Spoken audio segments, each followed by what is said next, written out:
to argue about NFTs, okay? Take it up with the textile industry that all your favorite companies are buying their clothes from. Take it up with the enormous amounts of pollution that China's pouring in to the atmosphere that all your favorite Hollywood stars are funded by, okay? Mental impact of NFTs. Take care of those things first. Anyway, Brie Larson's NFT profile picture remains, and she brought more fire from fans with a recent post that she joined some places metaverse, saying, "Welcome to my little corner of the someplace metaverse. Can't wait to see you all soon." Talking about Lana Hopkins and Juliana DeSimone, Someplace describes her mobile metaverse as, quote, "The Someplace mobile metaverse makes digital culture accessible." I didn't know it wasn't accessible. Right from the palm of your hand. Ooh, you mean a soft phone with internet? Wow. Anyway, our intuitive multiplayer gives you the tools to interact with like-minded others, build community, and express your identity in real time. 3D digital space and in real life with AR, which is augmented reality, with a marketplace, activations, and public spaces like no other. You'll be able to curate and change your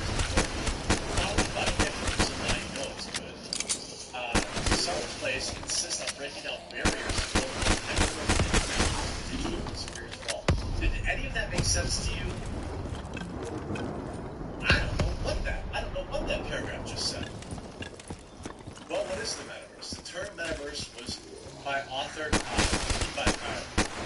term metaverse was, I guess, created by Neil Stephan. Sci-fi novel, Snow Crash. It's a digital world that live out their daily lives, they break their life, okay, maybe, or like Second Life or whatever. Brie Larson used specific subtitles to fans meeting on her for a reason. Her trouble began in 2018 when she received a Crystal Award at Crystal and Lucy Awards in LA, where she pointed out the majority of film critics old white men, and that they needed to be more diversity in the field as more films not about the demographic are made. Okay, and based on the racist reviews from Pixar's latest film, she was right. Marvel fans see it as a sign that she's lost authenticity, and that they have been blaming her boyfriend, Elijah Allen Blitz, who has worked with virtual reality before, for getting her into the metaverse. Brie Larson used her new metaverse display to display some NFT art, and Twitter user pointed out eerily similar to the second good. Kristen Bell played on Shellstruck that was social images of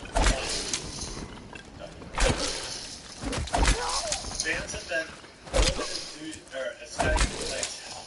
fans have more than aesthetic complaints for Brie Larson's metaverse. The trendy metaverse is full of opportunities to be scammed, and some see it as a way to find new ways to exploit a digital landscape. Narrative Escape says, poor Brie Larson, the whole metaverse always seems positive dystopia, and I'm usually universally positive about future things.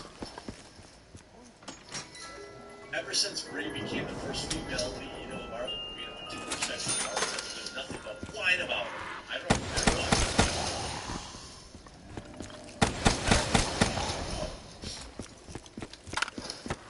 She will return Captain Marvel sequel back in 2023, but many of her supporters reached a breaking point with Captain Marvel star. Finding out Brie Larson has got full metaverse. What? Despite the fan backlash surrounding Brie as Carol Danvers, Kevin Feige is running full plans to replace her. Yeah, they only delayed her movie up to 7 years. By the time The Marvels comes out, which is what? Spring of next year, I think. He's going to get done for Captain Marvel. I'm telling you, the last film made $1 billion, okay? $1 billion with a B. Why? Because it was required reading for Endgame. However, I would be extraordinarily surprised if the Marvels, which isn't even a Captain Marvel one of movie, those days, does anywhere near what, existing Marvel movies are doing right now. I mean, we saw the Batman just basically the other and Black Widow combined. I think that people have fallen out of love with Marvel. Yes, it's still a huge universe. Yes, they still have worldwide. People are being, you see Reese turning up from that little corner. No, she actually got ratio. Excuse me. Can only get shitty guns. Scam alert. For everyone who had Brie Larson is acting this way. What did I say? This is the man that has created the downfall of Brie Larson, taking down the rabbit hole of NFTs in the metaverse. I've been a fan of her for a long time, so when this guy, her boyfriend, I guess, you don't have to keep doing this. It's just NFTs in the metaverse is falling fast. I'm gonna get like a sniper rifle next, and then I'm gonna keep getting RPGs. Because that's how boxes have been for me.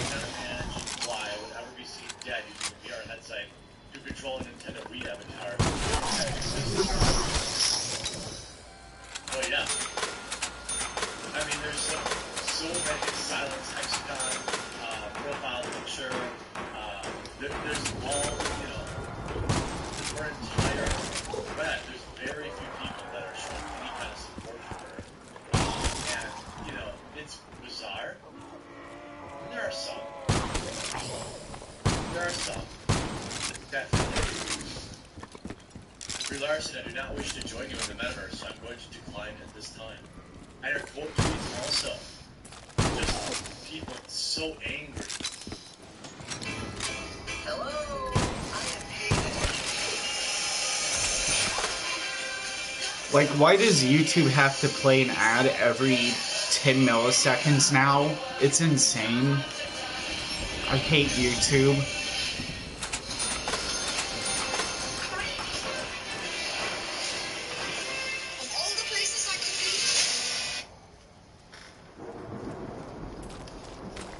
So angry. Somehow just no Reese Witherspoon is responsible for this. I guess the metaverse is about natural human traits or characteristics. You know that dude that's on Captain Marvel 400 times is mad as F right now. Mind of Brie Larson saying, "Is this you?" Yeah. I don't even understand. Hey, look at me. This isn't you. I know you, and this isn't you. Looks like garbage. This is the downfall of Brie Larson. These aren't her fans. These aren't like the Marvel people that dislike her for this. This is her fans. This has been a terrible year for this woman. But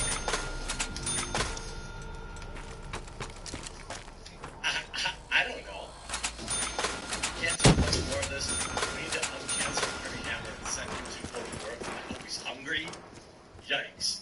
You have embarrassed me far too many times, Brienne.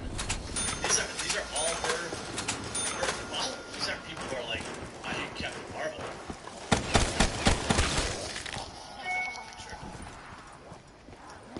I guess it wasn't totally 3,700 retweets, 4,700 1,500 comments. And this is on the heels of this one. 15,000 quote tweets to close to 9,500 likes. And its NFTs are a pyramid scheme, use all these bad things. Brie, I'm sorry, but with all due respect, you know, there are people here that are just absolutely crushing them, crushing these celebrities for getting into NFTs. And I suppose I'm here for it. It seems like I only ever hear of like rich people doing NFTs, talking about how they made money doing NFTs. But this is unacceptable. You've got to leave Brie Larson alone. She's pure in every way, shape, and form. I hope you enjoyed this video. We'll talk to you all soon.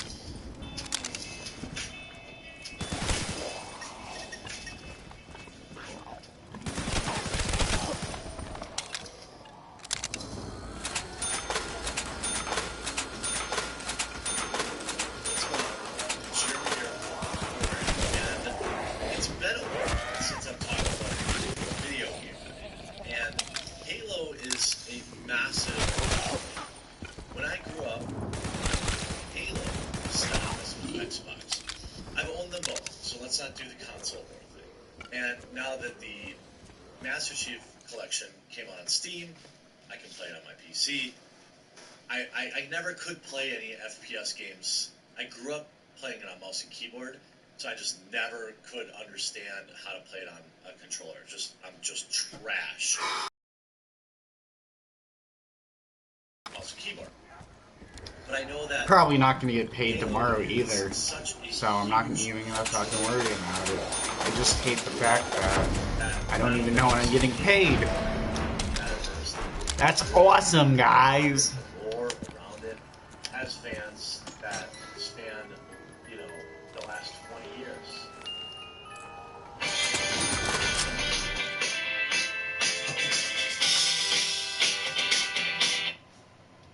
When I saw that there would be yet another ad TV adaptation for a video game, I was concerned.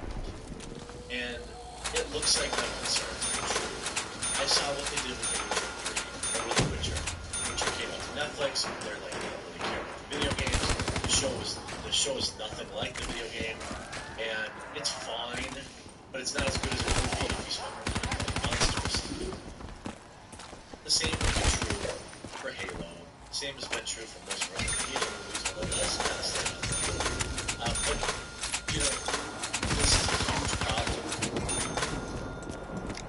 The money that they're spending, I think more than 20 million, is $120 million. So 90 million already invested, 265 script drafts, and the show is here, and people don't like it.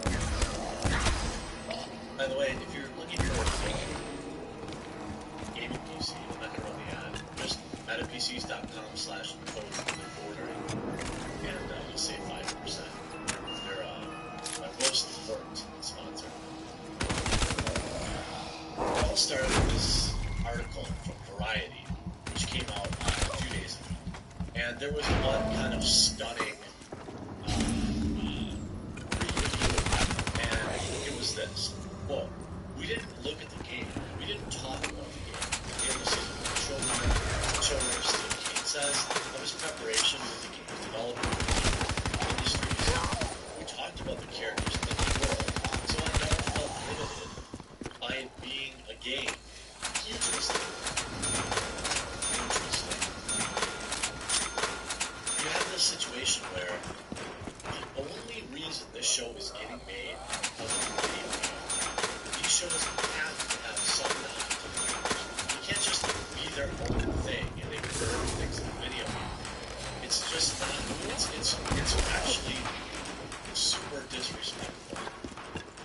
It's just disrespectful to one of the reasons Colin's got this budget for this show is because of the games. And you should have spent a lot of time playing the game and understanding and watching streams of people that play the game, watching how people play the game. And you see a lot of the discourse around it. Now they read the books and they use the books to, figure out the lore. But what they did is they changed the plot of the books and rewrote how Master Chief became the Spartan program made it into worse. You see, rather than viewing Master Chief's weakness as a hurdle, Halo makes the character ignorant of his past, his memory, and his memory raised, emotions chemically suppressed. So the question of who is Master Chief becomes a journey for Shriver's character as well as the audience because it debuts 9 episodes as he finds himself becoming orders to protect a young girl. Here's 2,500 likes. What's with the obsession of trying to make video game movies for anyone but the people who would actually be interested? Just research the dang game. 3,200 likes. Talked about the characters in the world, completely missed the mark on the characters in the world so hard they had to make it non-canon, separate.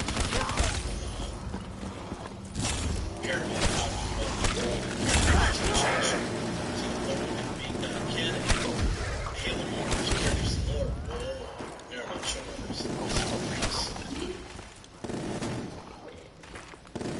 I mean, Sonic is being brought up as a great example of, understanding the video game. It's not like Sonic is running the courses or the maps that you would in the video game, but it's like, it's actually,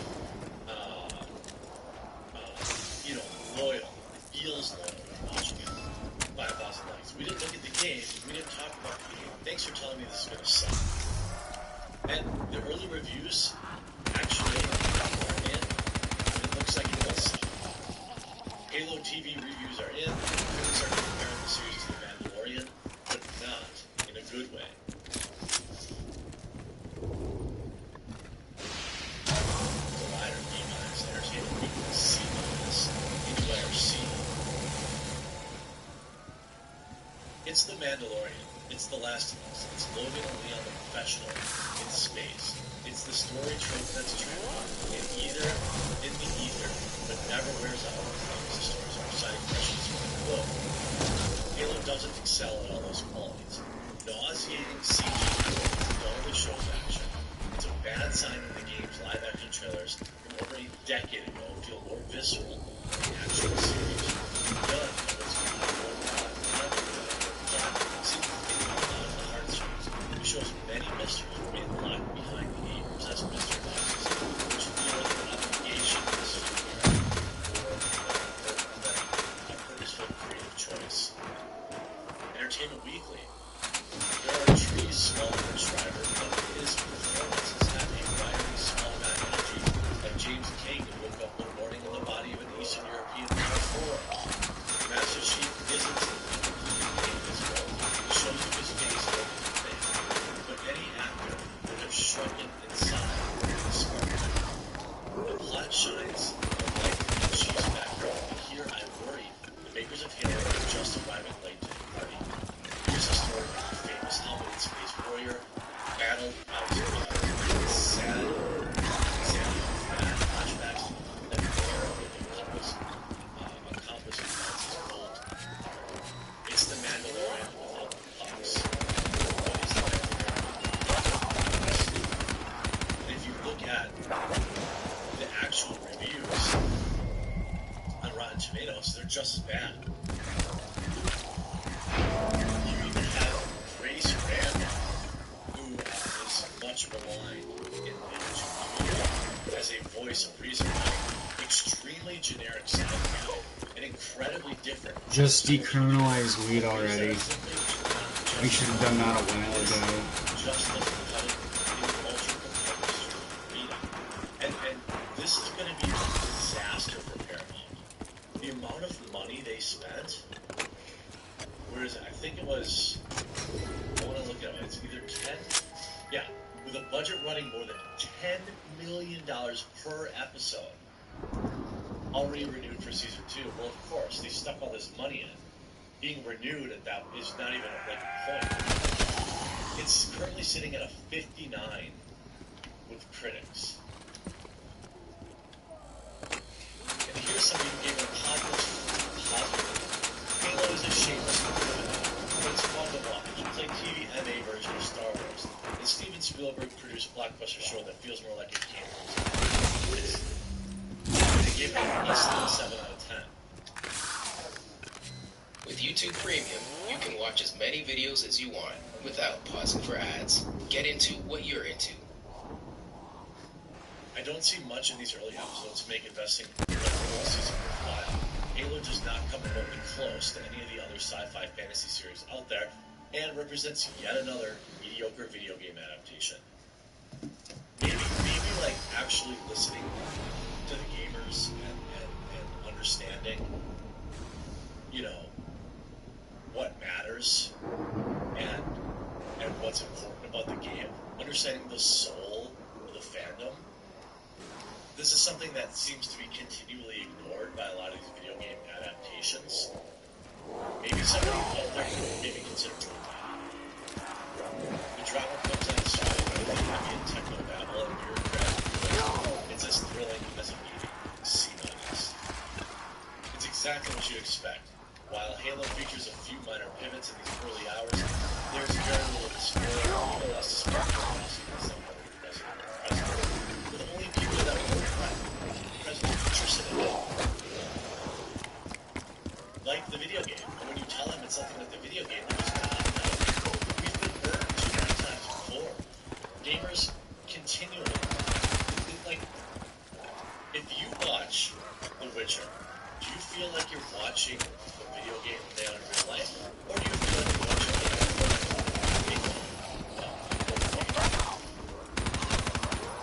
I love Henry Cavill. I don't think The Witcher is like a garbage show, but it just makes me feel like a little piece is missing.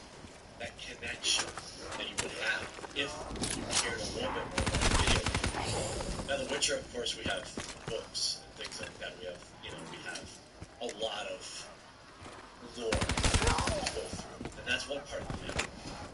But to completely ignore or minimize even the real reason it's just, it's humorous.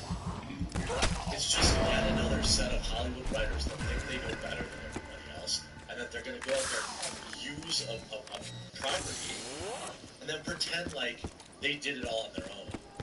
It's the same thing you see when they have like She-Ra and these pink characters. Like, yeah, well, we're calling it She-Ra because nobody cares about our Tumblr fan art, and then we're just going to package our Tumblr fan art as She-Ra, and it's going to suck. It's the same thing with Masters of the Universe. Kevin Smith admitted publicly he was no fan of He-Man and Masters of the Universe. He went back and lied and told it was. And he put that over for the show. It was a He-Man veneer cover, generic, long-and-strong independent webs. I feel really sad that this is happening to them. Happens a lot. This happens all too often. But it's good to see that critics are at least not looking slow when they're trying to be honest about it. I hope you enjoyed this video. We'll talk to you guys soon.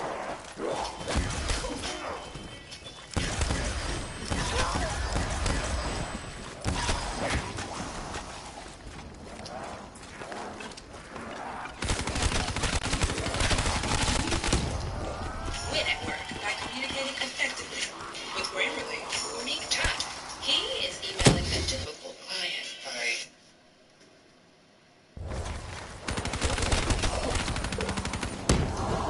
Ladies and gentlemen, it is Thursday, last day in March 2022. Did you make your day something wonderful to remember? Matt, if not, good thing you're here, because I have a wonderful guest, someone that I look up to on the internet. We all could learn from the one and only Neurotics. Thank you. We're in a bad spot. If Alex Jones is right about too much stuff, and if anybody's looking up to me, we're bad. Hey, no. You are very articulate. When you speak about something, you do the research, talk about it in a straightforward manner, and I respect that in my fellow YouTubers. So I don't think there's anything wrong with looking up to you. You've been through a lot in your life, so I gathered. Now, of course, I really want to find out more. I'm going to be asking you some stuff about it. But before we do, I just want to let you know, I don't know if you've heard that Will Smith smacked Chris Rock. And, yes, this happened last weekend. And I just wanted to share a meme that I don't think anyone has seen. Alright, this is a brand new meme. Alright, from what happened, the events that happened. Here it is. You ready for it? There it is. We have it. It is a brand new meme, fresh off the presses. Elden Ring is stupid. And of course, Garrett and Az, of course, gets super upset about it. Yes. And Porter Black has to do. Porter Black actually thinks Will Smith is walk up. Like he was the boss. Walking away. I don't know if you agree with that. I don't agree. I don't agree with that. I don't think Elden Ring is stupid. I just think it's stupid I've lost all my friends to Elden Ring. Okay, that's understandable. I've succumbed to the Elden Ring myself.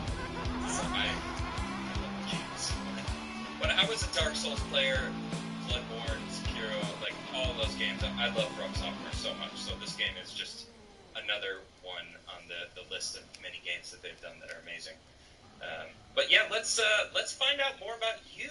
I've been following you around. Actually, no, before we get into it, let me just say thank you. I want to thank you because you brought me onto the Friday Night Tights show, which I absolutely love that show. Every time I'm on it, it's fantastic. And I just want to thank you for bringing me on, supporting me. I really do appreciate that. Absolutely. Not a problem at all. Yeah, man. You know, like, we do have, I mean, we're ultimately, we're individuals in competition, but we got to help each other out because nobody's going to help us. YouTube's not going to help us. True. Media's not going to help us. Nobody's going to help us. We get supported by great audience members and each other, you know, and that's all we got. So let me first ask, where are you from? Oh, okay. Let's start way back. Baby Nerdrotic. Boy. I'm from San Diego, California. So you're from California? Yeah, I am from California. Born and raised. Okay. And were you living there your whole life before you just moved, or? Yeah. Never thought I'd leave. Never thought I'd leave. And I've been all over. I lived most of my life in San Diego. Childhood, got most of my trouble up there.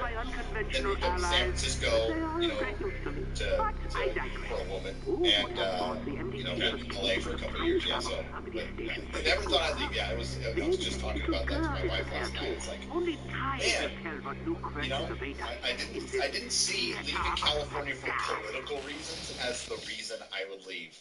Yeah. Asked me that 10 years ago, 5 years ago, I'd have said you're crazy, but that's exactly why I left. Wow. I've been to San Diego. San Diego is Who didn't pay the electric bill? Out in California. I mean, even San Francisco's got its nice spots, but man, California. So you've seen the change, I'm assuming, right? I mean, yeah, it's nothing like where I grew up. Yeah. When I was young, it was a very red state.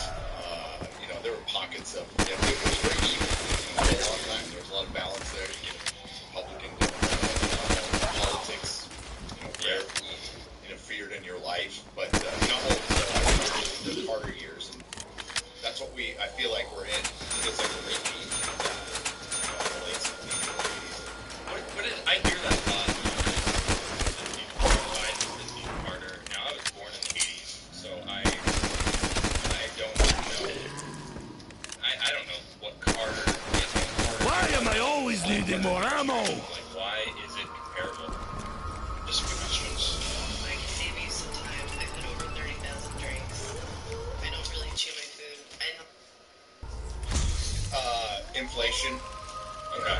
High crime. Again, I was like 7, 8, 9 at the time, but I certainly listened to my dad and watched and paid a little bit of attention to news. And I went to New York when I was in 1979, 9-year-old, and there was a garbage strike. Oh gosh. Everywhere. Oh no.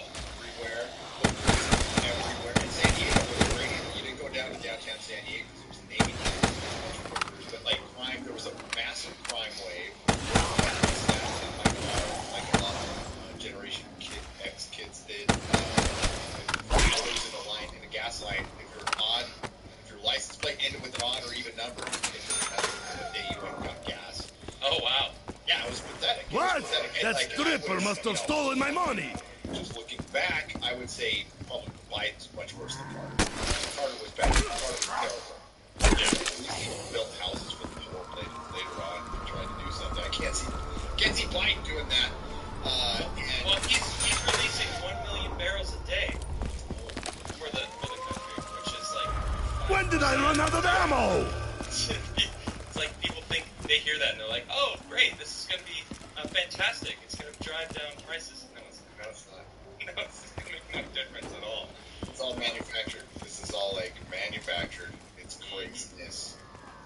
I was just talking to Jared if we survive the next 2 years, it'll probably be the best thing that's happened in the country because it really did show like how bad things can get. People who voted for him. Just what the doctor ordered. Yeah, hopefully we get a correction. Awesome, that's attractive. I love that.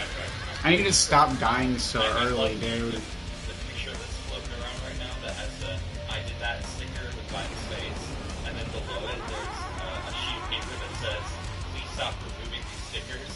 if you voted for Biden, you should be proud to pay the extra money for this gas. Yeah. So, it's on you. Like you voted for the guy. You should be completely okay with it. You're all exactly. Do your part. Do your part. Exactly. To your dad when you were, I mean, like 9-year-old. I always paid attention to what's going on. I've always been a person who's paid attention to what's going on, but like being hyper political, not really. I mean, I got I mean, I watched the news. I was when I was a kid, I was just getting in trouble all the time, and like we'd have political debates with my friends and stuff, but that's when we were like really high on drugs. So like, okay. I wasn't living my best life at that time, so I was being my smartest. And I went through the whole angry youth, anarchist, punk rock kid thing. And then I did realize I hated communism at a very early age. I just That's good. The concept of it. And like kids in the 80s mostly did, right? That's just what we mostly did. I'm sure there were, but I saw a lot of it in punk rock. So why I liked the sound and the raw emotion of the music, once I started like really understanding what they were saying, I started gravitating more to metal. Yeah. Just because like I'd rather like just be angry or want to go after. And let me just take out my angst. Yeah. Without being told how to. Yeah. Think. I mean, I really liked Dead Kennedys and Descendants. And, like I was really into those bands and Subhumans and stuff. But once I started like really seeing like, oh my god, these guys are. I was like, oh, I like the Ramones now. You know, because they're just so non-coming. Yeah. I hated. That's the thing we feared the most. You know, 1984. It was the Boogeyman, and you know, we were always read of nuclear annihilation. Right. And I think that does something to a generation. I mean, we don't think or talk about it that much. Did we really think it was going to happen? Well, we found out later. It got really close, a couple, 3 times, maybe more. Yeah. And at the time, I honestly put a gun to my head. I'm like, I don't know. I don't think it's going to happen. I really don't think it's going to happen. So I was scared every second, but it was there. And it was always part of our music, which, you know, for my generation, our internet was music. Yeah. But that's what I get that. That's how we expressed our feelings, and we picked our bands. You know, it was more important back then, so that's what kind of guided the culture at the time. I was also a nerd too. I also read comics when nobody was reading comics, like all my life. So you've been a comic head for your whole life? Yeah, since I was like 5. And how long have you been collecting your incredible amount of figurines? That's all figures behind you, right? Yeah. Decades, 30 years, something like that. The amount. That's amazing. That's a lot of figurines. Express it in an artistic manner in my studio. This is like something that's been rolling around my head for years. How many figures are in there? I'm gonna do an official count someday, but oh, you don't have one? I don't have one. Thousands. It's thousands. Wow. That's pretty cool. I have a couple. I had a lot of leftover stuff. Oh yeah, you used to have a store, right? Yeah, you've spoken about this before. That's okay. Yeah, you mentioned it, but let's kind of keep it chronological. So you know, when you were finding yourself gravitating towards metal music, how old were you at this point? Oh God, teenager? Yeah, the punk rock hit first, so metal was like 14, 15, 16. Okay. And I mean, I started drinking when I was 12. What? Seriously? Yeah. Damn. Drunk every day from 12 pretty much on to when I first quit and got sober. They had these like little Hi-C plastic juice bottles, right? It was like a juice box now, but it was just juice bottle, and you could just like mix in a little vodka. It was easy. I grew up in Southern California, so we had the immigrants, the illegal aliens that were standing in front of 7-Eleven, and he's like, hey, you know, or the liquor store. It's like, you know, you give them $20, you tell them they can keep half if they buy you a bottle of. Gonna have to get the power on. It's like deja vu all over again. So that would keep me going for a while. Then I like graduated from liquor to, you know,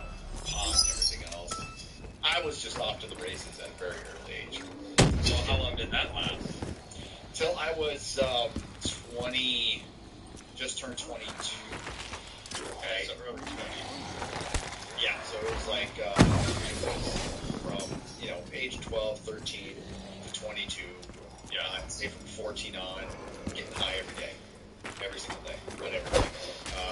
And it went from just drinking to innocent 12-year-old drinking.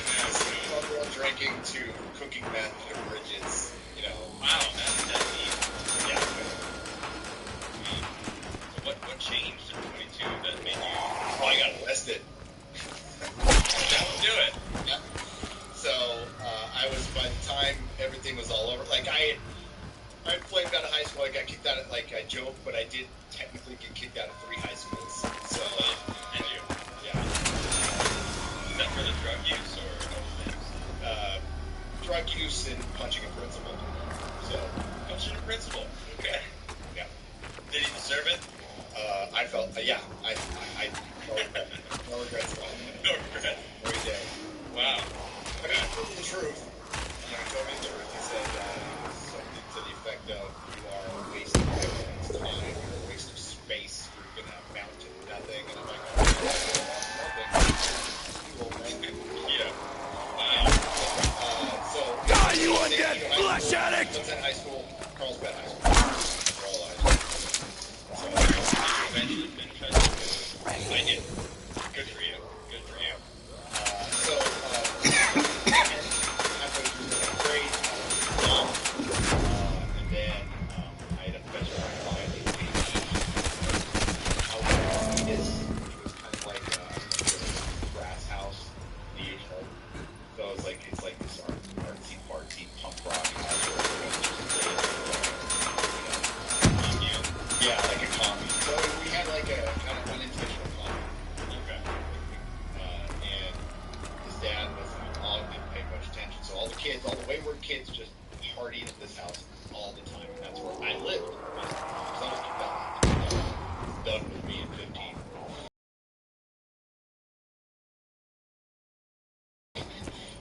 So I lived on the streets, lived at my friend's house till I got kicked out of there. I mean, long story short, just did Oh, fucking raw! a lot of stuff.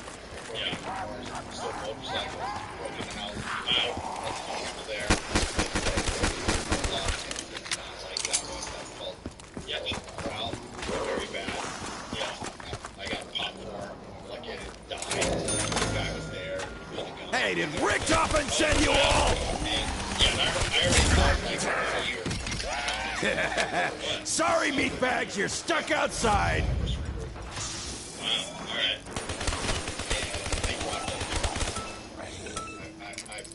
My record's like super long. Lots of drug charges, sell, possession of freaking everything.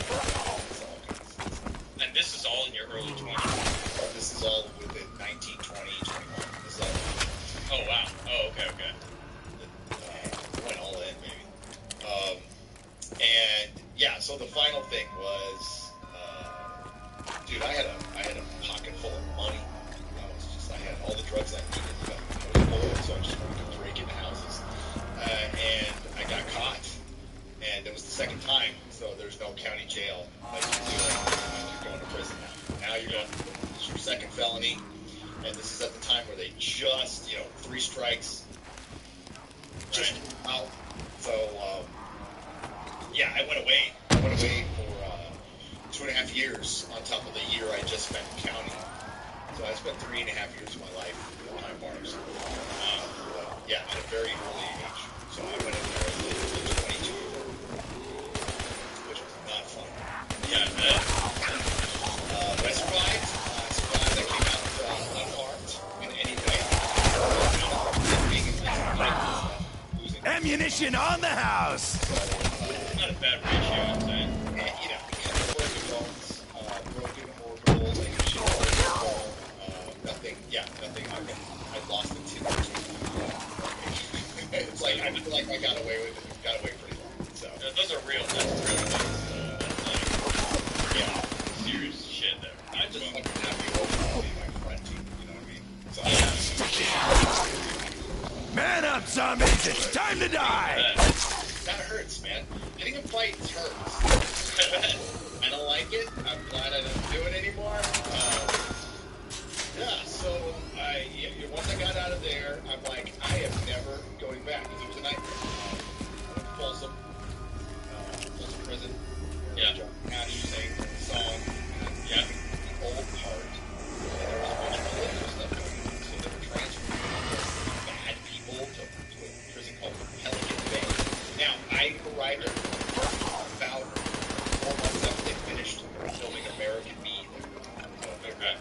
told him I was at. I was watching that movie. And they were transferring all the level 4s out and the level 2s in. Level 2s are like offenses. Not pretty much like not killing. Eat that, you undead flesh monkeys! Say that they're too bad, no lessers or anything like that, just like thieves and drug addicts. Right. Is that what tier you were in?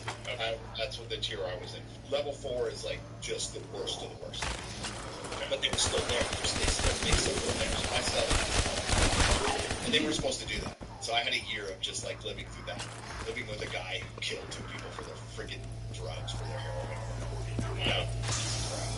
Wow. Were you cool with him though? Like just to try to keep things, because he was your cellmate, huh? You never know. He was a cellmate, and then like he and I eventually did get to fight, and I ended up like beating the shit out of him. But I did really something it was like a totally panicky. Like I thought I was gonna die. I thought like, me, I'm like, I'm dead. I am dead. So I just like went all hysterical on him. Like, yeah, again, it's not like some like Clint Eastwood fucking fight. Ugly. And I went to the hole for a little while. He got transferred, and then they realized like you put in level 4s and level 2s, and then like I wasn't the only situation. So as far as the news got a hold of it, because they were breaking the law, I believe at that time. They got me out of the hole, and then I was in minimum security. Okay. And it worked out for the best. And then like the last year, we cruised. Like it was a nightmare. I mean, I could have escaped. They know that, but they only have a year to go. Why fuck up your entire life? Exactly. Plus, there's weights, there's racquetball, the jobs were good. It's like camp. It took me Free camp. Yeah, it's free camp that you can pay for. So the jail lost a year. I mean, still sucked. Sure. When I got out, I said I'm not going back. Like that was okay. I learned my lesson. I'm done with this shit. I'm done with this life. I have no skills or anything, but I don't care. So the job I had, my parents said, you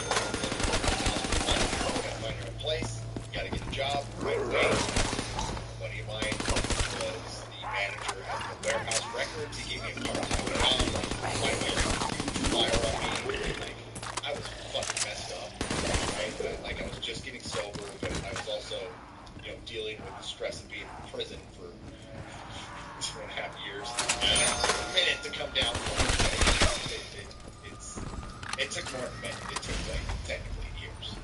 I would have nightmares of being in there, and I'd say probably around 2002 or 2003, that's when the nightmares stopped. So I haven't had any since then. But I used to not have a I got it. So I just popped up. I think I was still. Yeah. Well, I mean, you had a cellmate that actually killed people. Yeah. So You nasty squag! When you were in there, that residual effects, I couldn't imagine what that was feeling. Yeah, that's probably the closest PTSD in my life. I mean, I don't want to. Wait, we are keeping score? Right.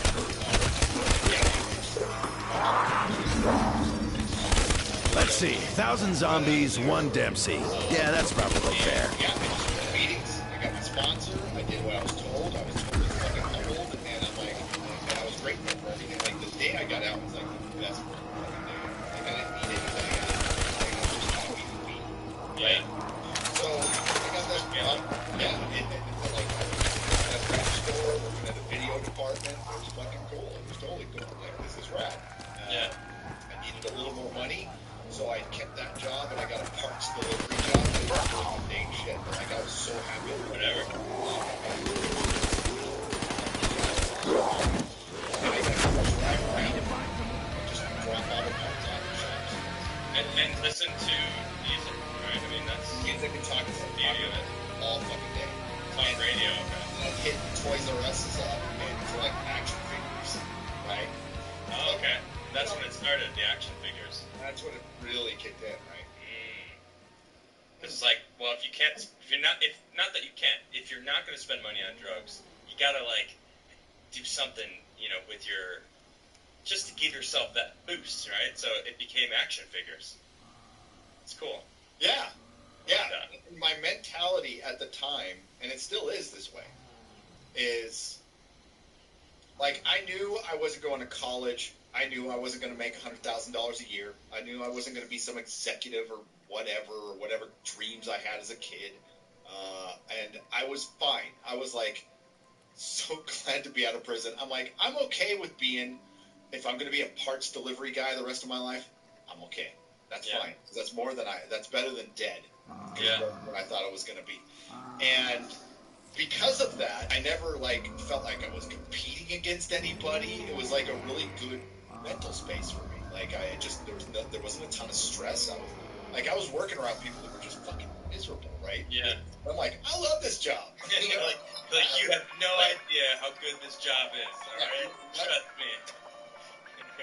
I was just been getting $1 a day for either when I was in jail for fighting fires, or when I was in prison, I was typing up drug orders. That's a whole story by itself. We don't have the time, but I was surrounded. I mean, it wasn't bad. I was surrounded by women. So it was like the one time I was surrounded by a bunch of women, but I was like this one lady's boy toy. Because I was young. Okay, so I was young and in shape. I was some 40-year-old woman's secretary boy toy, basically, that she was with all the time and stuff, and I'd act like I didn't understand, it's like, well, There seems to be no power. Keep her away, So what you're telling me is she wasn't attractive at all? No, you're like, I'll wait a year. What's going on here? I was like, only a year, I'll be fine. I'm almost out of this place.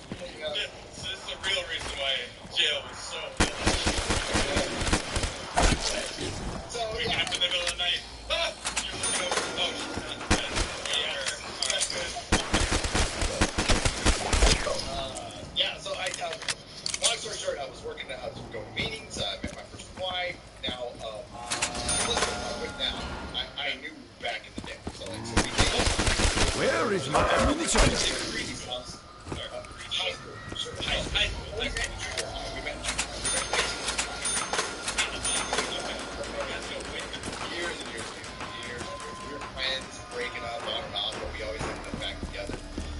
Then I went to prison. When I got out, we kind of lost track of each other for a few years, right? So I got married to somebody else. And it was fine for a while, but it just never meshed. You got to have more than be confident in recovery, which is pretty good to be a fault, she was just there. Sad. That's the way it goes. So, The fourth of 1,000 wombats! You die!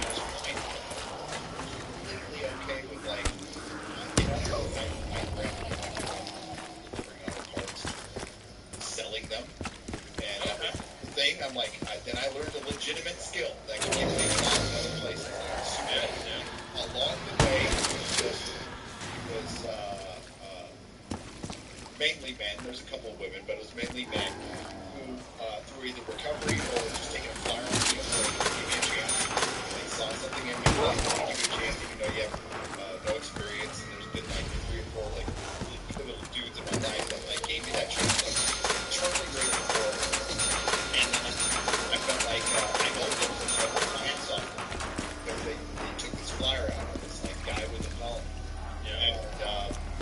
And again, eternally grateful for these people who give me a chance. With that, and I did not let them down. I worked my butt off my way up. And it was up until my divorce. Irreconcilable differences. We were apart or whatever. We started talking. Melissa again, she found me. Classmates.com or Facebook. Yes, for Facebook and MySpace, it was classmate.com. You signed up, people could see like what high school you went to, which was always weird for me because I'm like, I'll do the first one. I did the first one. That will keep them out for 1,000 years. Well, a few seconds. Sure. Eventually, got a few more, so I moved up to San Francisco. So you moved to San Francisco for your now wife. Yeah. Okay. So it was totally. Yeah. I mean, I never thought I'd leave San Diego. I freaking love San Diego. I will use my bare hands. San Francisco, I visited, and I was like, yeah, it's cool. Damn. All right, you know, it wasn't my favorite city in the world. I didn't hate it. And when I moved up there, it was fine. It was fine. Yeah. You know, I got used to it. I'm not like crazy about like urban big city living. I'm a city kid. You know, I like stuff. Right. Okay. That's the outskirts of the suburbs where there's still like a forest nearby. Yeah. Or something I can go Right. in or like my mind or whatever. Something, you know, just run around and trouble. Yeah. And I got in trouble. And yeah, so we lived up there. We got a little apartment in Illinois. Never heard of it. Heard of the Fillmore. Well, it was right down from the famous Joe Rogan. I saw Joe Rogan. It was stand up there before his podcast many years. Wow. Okay. Yeah. Early Rogan. We were just on You know, instead of that's far right. instead of the Conspiracy theory. conspiracy theorist that he is Let the now. light of 1,000 suns purify your soul. And yeah, we got married, we got a house, kids, the whole 9 yards, bought a comic store, ran the comic store. The comic store was lots of fun. It was just on a whim. I was working at Oakland Acura. Hated working at Oakland. Fucking hated it. And that's it. I was back there all the time. I did the very smart thing of like having my cars locked and just driving through the red light. Hit finish. Ready? Wow. That happened to you. Oh yeah, I was fucking over my energy. And yeah, so you know, I was reading the paper one day, and I saw this like a comic collection. Double the honor. My comic store. Long story short, I buy the comic collection. The person said, "Hey, you know, there's a comic store for sale. I work right now. It's the go to." I'm kidding, right? So, another long story short, we have some pizza. Your path leads to your death. You know, pay him for his shop. He's gone. I'm in. I'm happy for 10 years. And we do it. But then, I ended up Okay, what year is it now? so we're at 2003. I bought the store. Okay. 2003, didn't know shit about running a business. I read half of Small Business for Dummies. Okay. Which is I think I've read it now. Okay. yeah, I got it, you know. And I had some help. I called. Your strike was weak. There is no victory, only death. Jamie Dupont, Southern California, for great for him. I will soon need ammunition. And yeah, so started the shop and really put my all into it, and it did really well. You know, it was never gonna like pay the bills. Like my wife is a hairdresser, so the reason I moved to San Francisco is because she made a lot more money.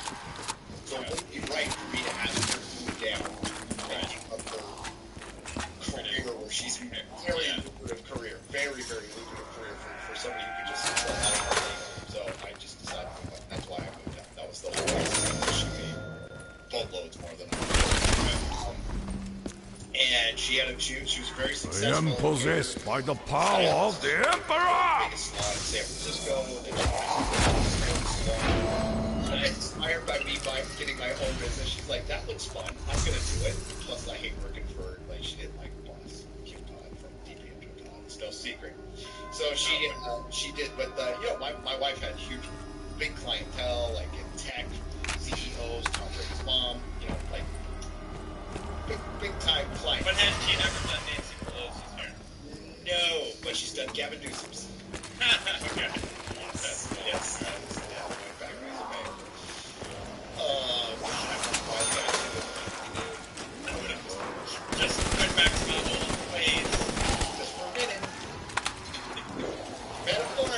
$1 for the internet. Go back to money. Shake somebody. Make a shit. Yeah, so when she was doing well, I'm doing well, but and I'll go quickly through this. True warrior. No.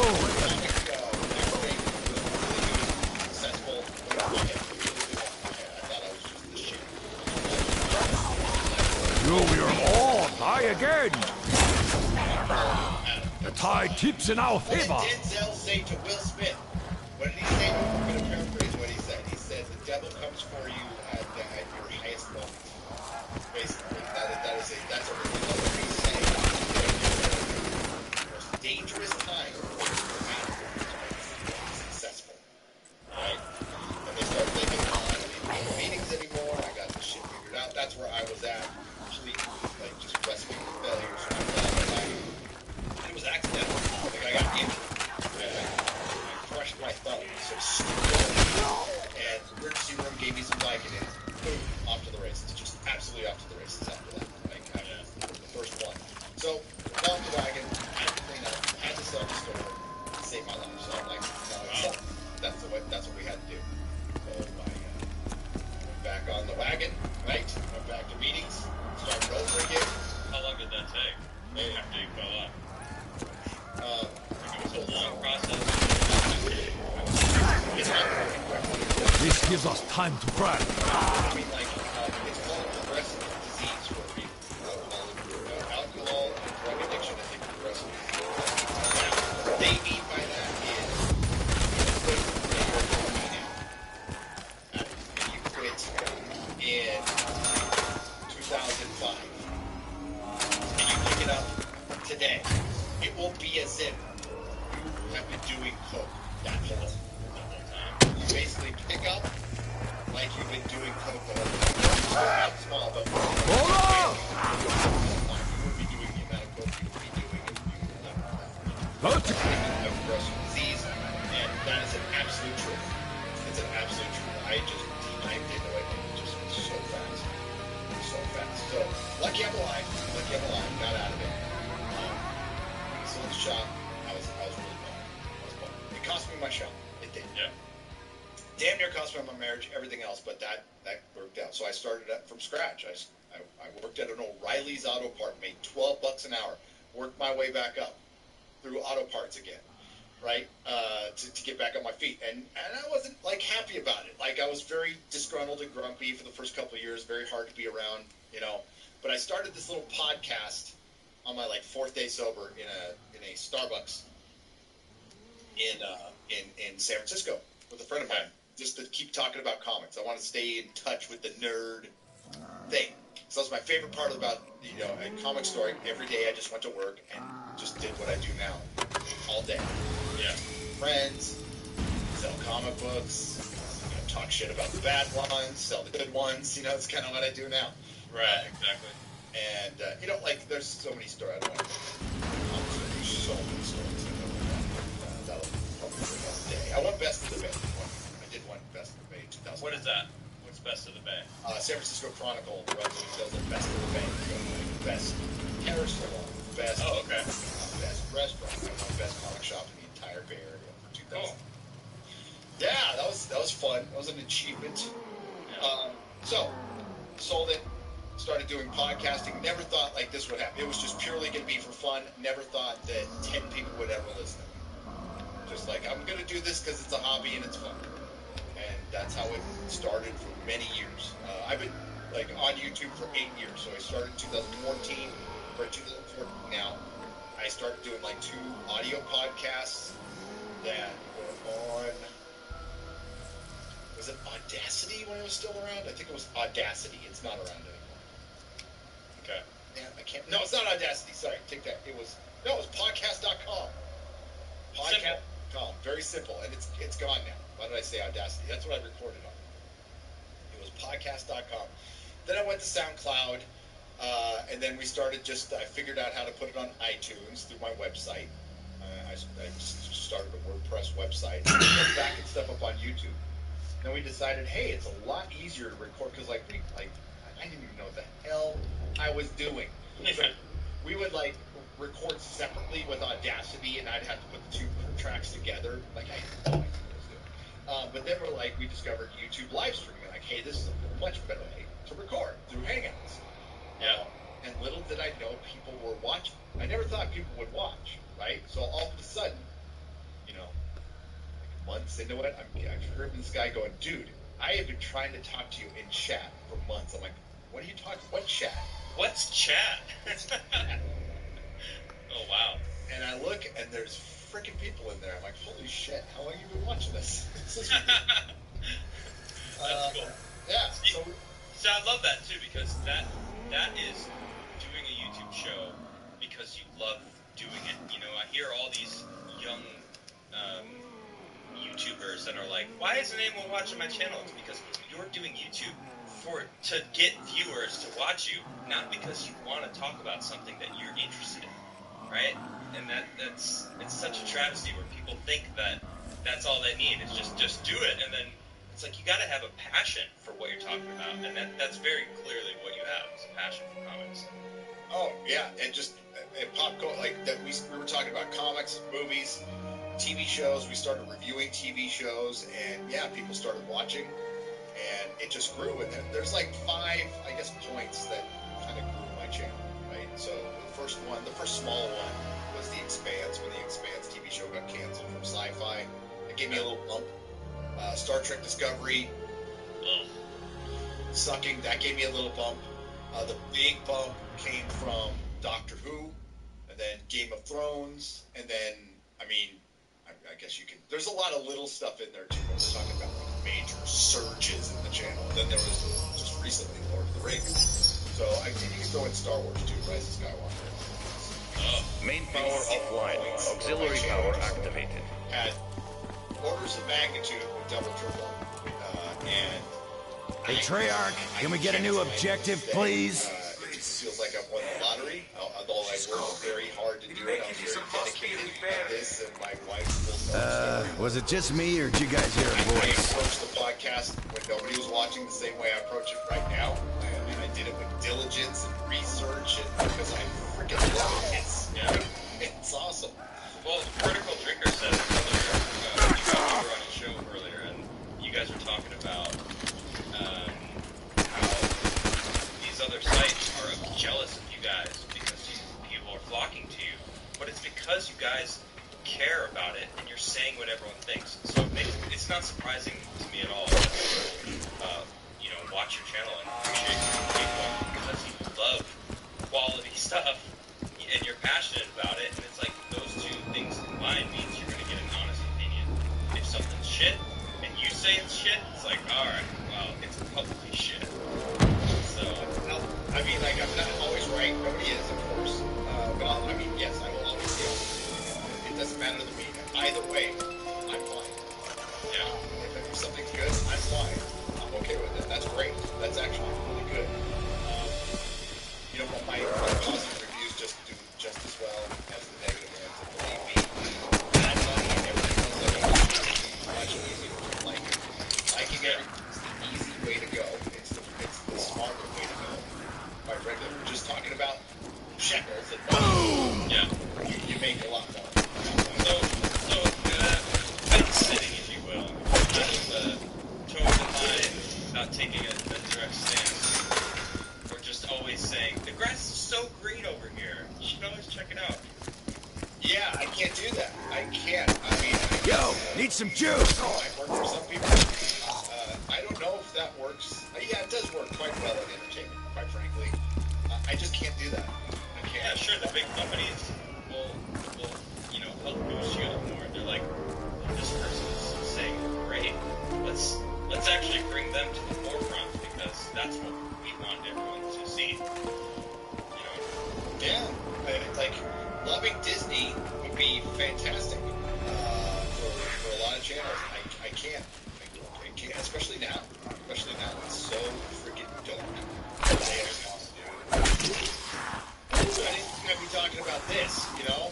Yeah, I don't recognize Disney. They're not the same, and they really aren't, because even Disney himself is like,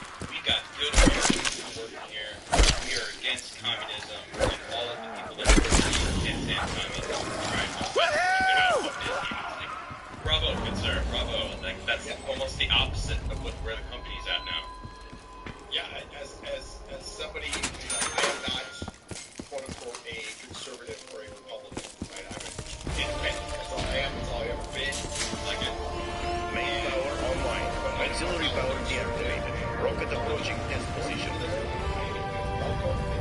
horrible. It's not Yep.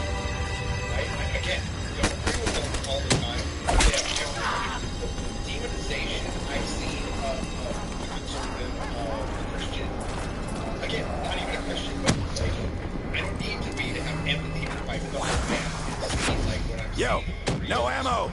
seeing this pendulum swing. Initiating Luna navigation systems. Awaiting security Did you protocol hear, though, that 13255. Well, that's good. And that, understand me. Like I said, I put out a tweet today. I've seen a lot of pundits talking to gamers about this. Yesterday, last night, how strange it is that we're seeing like pundits, like more people talk about saying shit that we've been saying for years, and that's great. It is great to see. Where the hell have you been? We've been talking about this for years. Yeah. You had this blind spot. You didn't respect it. You said, it's silly playing games or being into pop culture. That's always been the left. No, it hasn't. It's very important to our culture.